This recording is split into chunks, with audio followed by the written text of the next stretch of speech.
Assalamualaikum warahmatullahi wabarakatuh. Halo teman-teman semuanya, kembali lagi bersama saya Talita Salsabila dari 10 TJKT 1.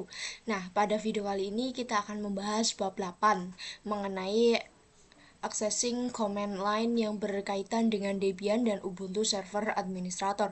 Nah, pada bab kali ini ada 3 pembahasan ya teman-teman, yaitu yang pertama ada Change Language in Debian, yang kedua pengenalan basic terminal, dan yang ketiga ada password root pada Ubuntu ya teman-teman. Oke teman-teman, kita langsung saja ke materi yang pertama, yaitu Change Language in Debian. Nah, pada materi yang pertama yaitu kita akan mengubah bahasa kita yang ada pada Debian ya teman-teman, atau Debian server. Nah, pada saat saya melakukan proses instalasi pada video sebelumnya itu, kita kan disuruh memilih bahasa, dan saya itu kan menggunakannya bahasa Indonesia ya teman-teman, atau bahasa saya sendiri yaitu bahasa Indonesia. Dan pada video kali ini saya akan menggantinya atau mengubahnya ke bahasa Inggris agar lebih mudah untuk memasukkan perintahnya ya teman-teman. Nah, di sini kita langsung saja buka aplikasi VirtualBox-nya. Nah, di sini teman-teman bisa running Debian servernya.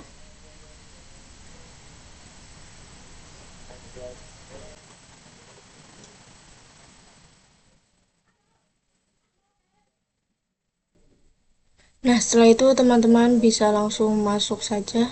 Kita masukkan sandinya, lalu enter.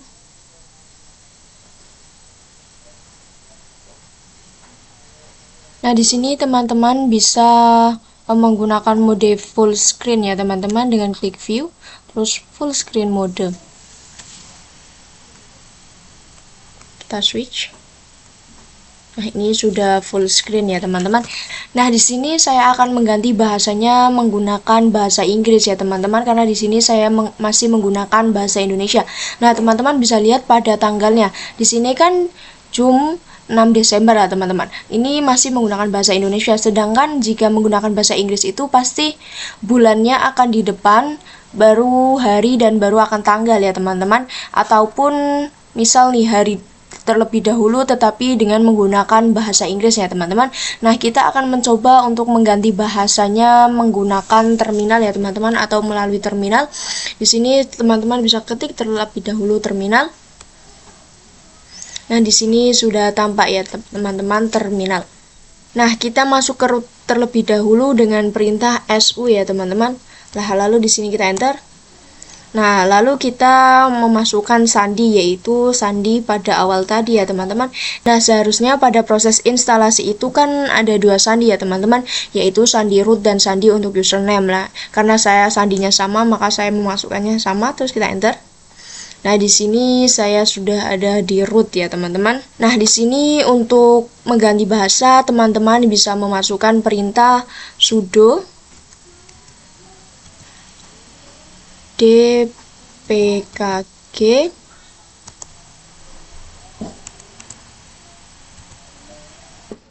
reconfigure locales ya teman-teman. Lalu teman-teman bisa enter.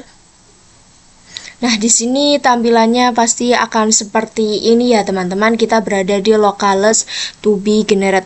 Nah, di sini kan saya masih menggunakan bahasa Indonesia ya teman-teman, mohon maaf. Nah, untuk mengganti bahasa Inggris teman-teman bisa arrow bawah di sini untuk mencari kode bahasa Inggris, yaitu dengan kode EN ya teman-teman. Dengan kode EN kita di sini kita cari terlebih dahulu dengan kode EN.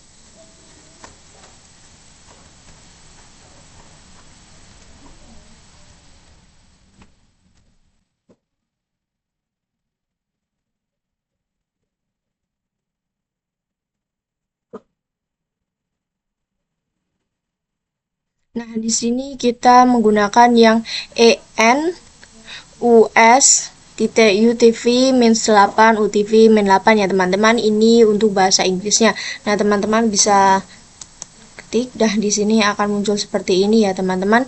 Nah, lalu di sini teman-teman bisa enter. Nah, lalu kita pilih yang EN ya teman-teman, seperti tadi pada awal, yaitu EN US .utv-8 ya teman-teman, lalu kita enter. Nah, di sini masih generating localhost ya teman-teman. Nah, ini generating komplit ya teman-teman, berarti sudah ke bahasa Inggris ya teman-teman. Nah, karena di sini sudah, kita akan mencari ke aktivitas ya teman-teman. Lalu kita klik di sini pengaturan. Nah, di sini.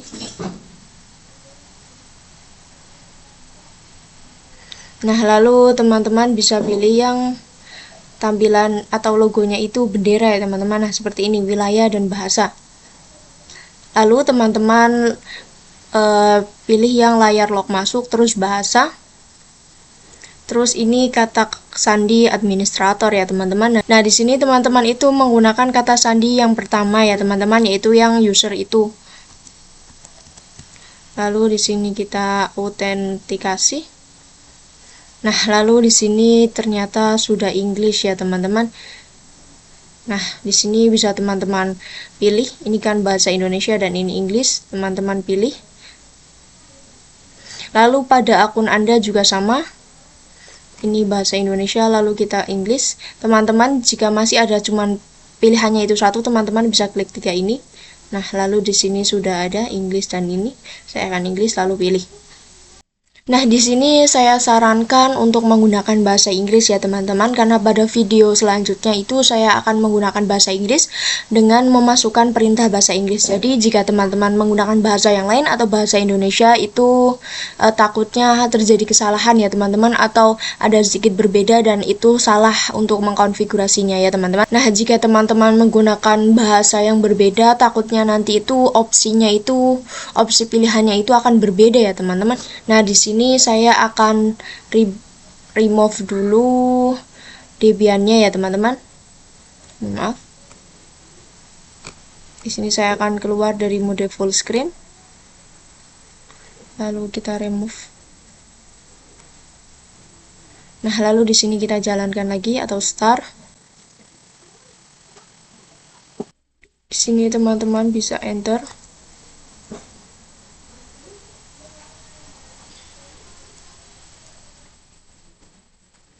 Kita tunggu.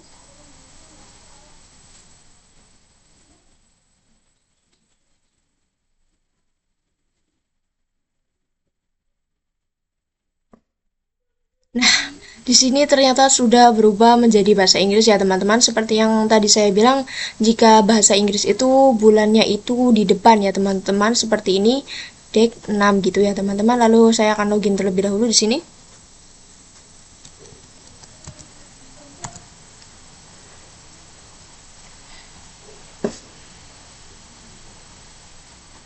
Nah, di sini ada pilihan ya teman-teman, yaitu untuk nama folder. Sebelumnya pada saat saya menggunakan bahasa Indonesia itu foldernya akan bertuliskan home, salsabila, desktop, unduhan, template, publik, dokumen. Nah, jika menggunakan bahasa Inggris itu akan berbeda ya teman-teman, seperti desktop, download, template, publik, documents, gitu ya teman-teman. Nah, di sini apakah teman-teman ingin mengupdate namanya atau tidak? Nah, saya di sini akan mengupdate namanya menjadi Inggris ya teman-teman.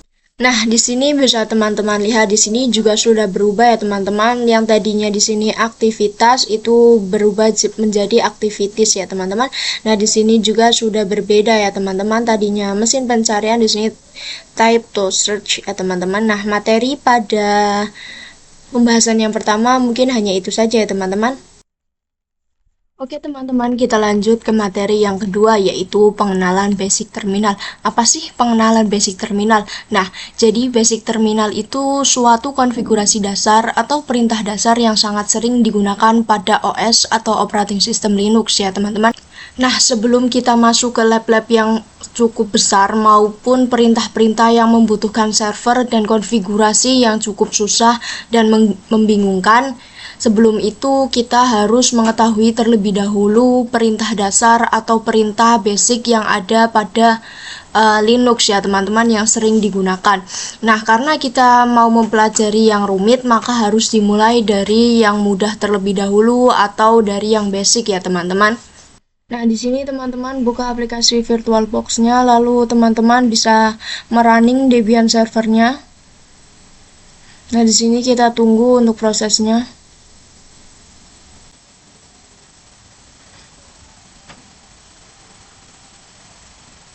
Di sini kita enter agar mempercepat prosesnya ya teman-teman. Lalu teman-teman bisa langsung saja login. Kita masukkan passwordnya, lalu kita enter. Kita tunggu. Nah, di sini teman-teman bisa langsung cari terminal. Lalu kita klik. Nah, di sini adalah tampilan awal pada terminal ya teman-teman. Nah, di sini saya akan memperkenalkan nama yang terdapat di dalam terminal ini, yaitu Salsabila ya teman-teman. Di sini teman-teman bisa lihat Salsabila, dan terdapat lambang seperti tanda lengkung ini ya teman-teman. Lalu terdapat juga lambang seperti dolar seperti ini. Nah, di sini terdapat nama yaitu Salsabila atau sebelum tanda @ ya teman-teman, dimana ini adalah user yang kita tetapkan pada saat proses instalasi ya teman-teman. Jadi pada saat proses instalasi itu terdapat parameter username ya teman-teman, dimana kita harus memasukkan nama yang digunakan untuk username kita, dan inilah adalah username yang saya gunakan yaitu Salsabila. Dan mungkin nama yang digunakan teman-teman berbeda, dan ini muncul ketika kita masuk ke dalam desktop Debian ya teman-teman, dimana terdapat username dan harus memasukkan password, dan setelah itu kita baru akan masuk ya teman-teman, atau kita bisa langsung ke terminal jika teman-teman sudah login ya teman-teman. Nah, di sini bagaimana sih caranya untuk mengecek username? Teman-teman bisa memasukkan perintah AMI ya teman-teman, lalu teman-teman enter. Nah, di sini bisa teman-teman lihat ini adalah username saya yaitu Salsabila ya teman-teman. Lalu saya akan memberitahu tentang tanda setelah @ ya teman-teman, ini dan ini adalah salsa ya teman-teman. Nah, ini merupakan hostname, yang mana hostname itu sendiri digunakan sebagai penamaan dalam jaringan ya teman-teman. Misal nih, server saya ini kan ada di Jakarta, nah saya sendiri itu ada di Pemalang. Nah, jika saya akan meremove sebuah servernya, maka saya menggunakan hostname tersebut ya teman-teman. Jadi hostname sendiri adalah penamaan dalam jaringan. Nah, bagaimana sih cara untuk mengecek yang namanya hostname? Di sini teman-teman bisa memasukkan perintah yaitu host name ctl ya teman-teman. Lalu teman-teman bisa enter. Nah, di sini terdapat static hostname ya teman-teman, yaitu salsa, icon name-nya yaitu komputer VM, dan chassisnya VM. Karena di sini saya membuatnya itu virtual mesin, jadi chassisnya secara otomatis itu akan VM. Tetapi jika teman-teman mungkin langsung mendownloadnya atau menginstalnya itu di sebuah perangkat real atau asli, itu mungkin chassisnya akan beda.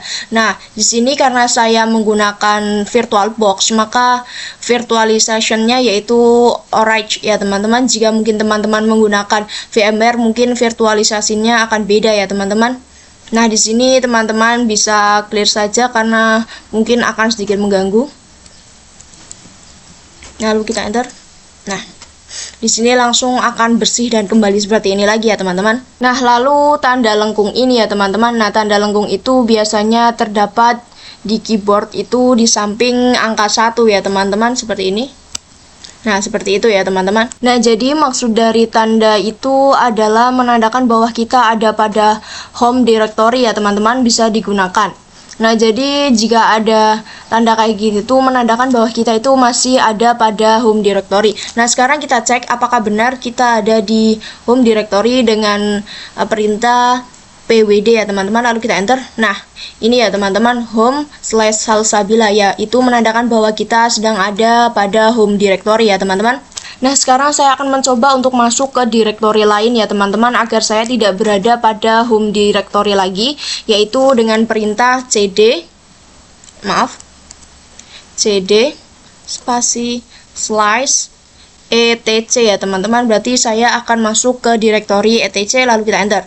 Nah, di sini bisa teman-teman lihat lambang seperti lengkung tadi sudah hilang ya teman-teman, karena menandakan bahwa saya sekarang tidak ada lagi di home directory ya teman-teman, tetapi saya ada di etc ya teman-teman, atau directory etc. Nah, sekarang saya akan mencoba lagi untuk ke home directory ya teman-teman dengan perintah cd /home Maaf, home Salsabila ya teman-teman. Lalu kita enter. Nah, ini tandanya itu, tanda lenggungnya akan muncul dengan sendirinya teman-teman, yaitu yang menandakan bahwa saya itu sedang berada di home directory lagi ya teman-teman. Lalu kita lanjut ke yang terakhir, yaitu lambang dolar ini teman-teman. Lalu apa sih yang dimaksud dengan lambang dolar? Jadi lambang dolar ini merupakan penandaan hak akses ya teman-teman. Jadi ini adalah hak akses saya, terdapat lambang dolar. Maka ini menandakan bahwa teman-teman hanya memiliki hak akses yang biasa ya teman-teman, atau hak akses user yang biasa. Nah, jika teman-teman terdapat lambang seperti ini teman-teman, mohon maaf. Nah, jika teman-teman memiliki lambang seperti itu, berarti teman-teman itu memiliki hak akses yang paling tinggi, yaitu hak akses root ya teman-teman. Nah, gimana caranya agar kita bisa masuk ke root? Teman-teman bisa masukkan perintah su di sini. Mohon maaf, ini kita masukkan perintah su, lalu teman-teman enter. Nah, di sini disuruh memasukkan password ya teman-teman. Pada proses instalasi itu kan kita disuruh memasukkan sandi root dan sandi user ya teman-teman. Karena sandinya saya sama atau password saya sama, maka saya masukkan yaitu. Nah, untuk password itu memang tidak terlihat ya teman-teman. Teman-teman tidak usah khawatir, lalu enter saja. Nah, di sini bisa teman-teman lihat bahwasanya tanda dolarnya itu sudah hilang ya teman-teman, dimana menandakan bahwa hak akses saya sudah root ya teman-teman, atau hashtag, sehingga saya bisa mengakses directory apapun pada terminal. Nah, kenapa sih tanda lengkungnya itu hilang? Jadi karena saya itu tidak ada pada home directory lagi. Lah, kenapa tapi ini ada home, salah kayak gitu. Nah, jadi untuk home directory pada root dan pada hak akses biasa itu berbeda ya teman-teman. Nah, sekarang saya akan coba untuk masuk ke home directory yang ada di root ya teman-teman, dengan perintah cd spasi slash root ya teman-teman. Lalu kita enter.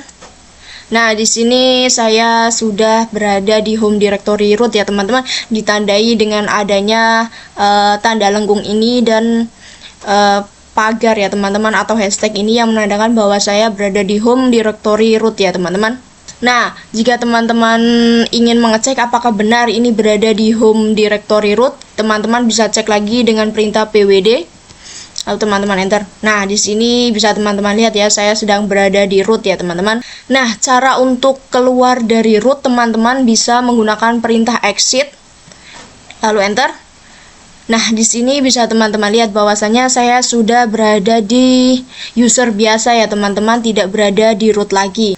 Nah, mungkin itu saja pada pembahasan yang kedua ini ya teman-teman. Oke teman-teman, kita lanjut ke materi yang terakhir, yaitu password root pada Ubuntu. Nah, pada materi ketiga ini kita akan membuat sandi atau password root pada Ubuntu ya teman-teman, dimana Ubuntu itu berbeda dengan yang namanya Debian. Pada saat proses penginstalan pada Debian itu ada proses atau ada parameter untuk memasukkan sandi atau password root ya teman-teman. Nah, sedangkan pada Ubuntu itu pada saat proses penginstalan tidak ada perintah atau parameter untuk memasukkan sandi root ya teman-teman. Jadi kita tidak bisa membuat sandi atau password root pada saat penginstalan ya teman-teman, berbeda dengan yang namanya Debian. Oke, kita langsung saja untuk membuat sandi root pada Ubuntu ya teman-teman. Di sini teman-teman bisa running Ubuntu servernya. Kita tunggu saja prosesnya. Kita login teman-teman.